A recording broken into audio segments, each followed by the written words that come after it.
Hey, what's up guys? This is Ian LENHART from IanLenhart.com, and today I'm going to share with you my recent personal experience doing the liver/gallbladder flush, which, as the name mentioned, totally flushed me out. So I just did this yesterday, so I'm fresh off of the review, so I think it would be really cool to get a perspective of someone who just went through it. But before I get into it, I want to know I am not a doctor. I am a struggling patient trying to figure out my own body, and this was next on the list. But before you do any sort of liver flush or gallbladder flush, I highly suggest you consult your doctor or naturopath, whoever you're working with, and get their advice before doing it. Quick background on my health story. Probably about 2 years ago, I started feeling like awful gas, and I would just have it like 24/7.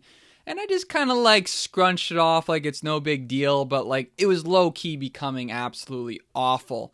But when I went to the gastroenterologist, they just said I had IBS, and I walked out the door just like, damn, like, are you kidding me?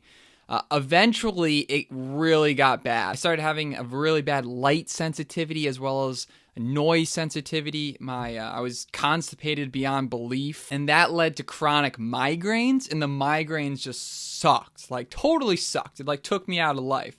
I wasn't really able to do anything. So for the past 3 months, I have been following an elimination diet, which essentially includes no gluten, no soy, no sugar, no grains, no nightshades. Basically nothing fun besides sweet potatoes. I freaking love sweet potatoes. And I was currently under treatment for what we thought is Candida. I might still have it. I might not. So I was taking supplements from my naturopath to treat Candida, assuming I had that because all the symptoms showed it like that. So I thought I was on the come up. I thought everything was going good, but once I got this GI map test, it basically came out and said I have no parasites, no crazy infectious bacteria that's eating me from the inside, which was great news, but also terrible because I want answers, and all my symptoms are still apparent, and like this sucks.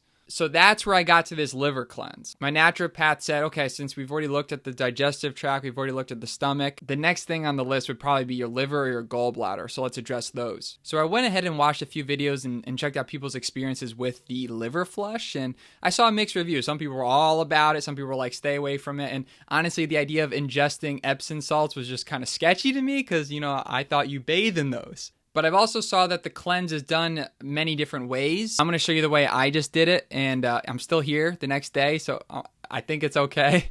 So how do you do the cleanse? Okay, so you take 4 tablespoons of Epsom salt, and you mix it with 3 cups of water. Stir it up, shake it up, and then put it in the fridge. So at 6 o'clock, you're going to take that solution you just made and measure out 3/4 of a cup, and you're going to down it.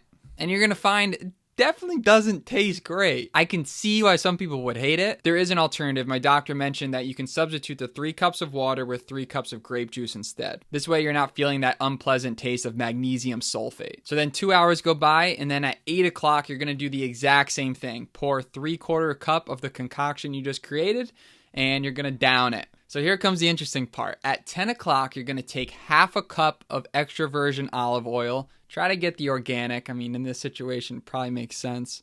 And you're going to mix it with grapefruit juice. Anywhere between 1.5 to 2/3 cups is going to be fine. So then you're going to close the jar, shake it up until it's super watery. For some reason, the juice has a way of turning the oil very watery. I don't really know how, but it does. So something critical of this whole component is when you end up drinking this concoction, you need to lie down immediately. Try to keep perfectly still for at least 20 minutes. Lie on your back, and the solution is slowly going to push the gallstones out of your system. And the reason this doesn't hurt is because the Epsom salt opens up those bile ducts. A lot of people online that I've read can actually feel the stones going through their body. Personally, I didn't really feel that. At this point, I was just kind of like sketched out about everything. Like, what am I doing? Like, has it come down to this?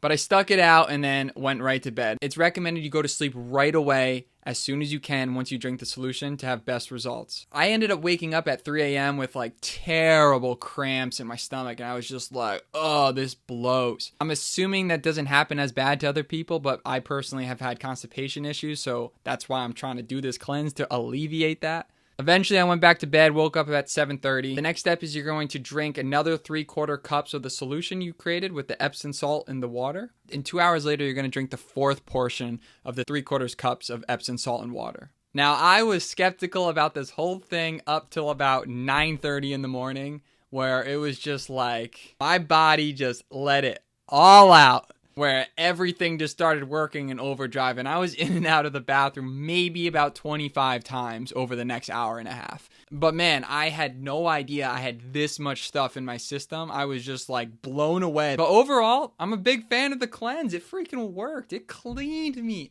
out. Straight yard sale. A couple of things to note. Number one, I read that you should wait at least 2 weeks before you do another flush because the Epsom salt intake is definitely not good for your body long term. The previous day, you can't eat or drink after 2 o'clock. It's not as bad as it seems. For some reason, the salt concoction keeps you really full. Although I didn't personally really see any stones, nor did I really take the time to look. If there were stones, they definitely came out because I can't believe how much stuff came out. So I think this thing is freaking wonderful. I'm saying that the day after.